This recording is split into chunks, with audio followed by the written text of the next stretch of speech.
Hola, ¿qué tal? Soy Benjamín Camacho y en este video veremos cómo documentar código con GitHub Copilot en Visual Studio 2022.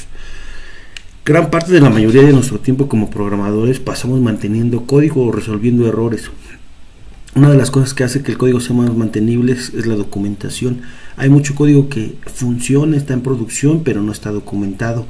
GitHub Copilot nos puede ayudar en ello. Por ejemplo, hay varias formas que podemos seleccionar el método que queremos documentar y en el menú contextual podemos decir preguntar a Copilot. Aquí podemos usar el comando o le podemos documentar tal cual, escribir la acción y ya GitHub Copilot va a generar la acción y nos va a proponer algo, ¿no?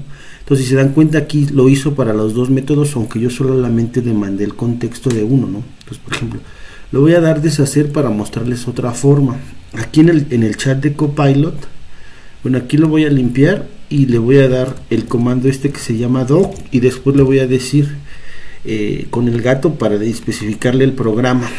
Esta opción podría funcionar, pero cuando el programa es muy grande genera errores, porque si tú tienes un programa con muchos métodos ya te genera errores. En este caso es probable que funcione, pero lo va a dejar aquí en el chat.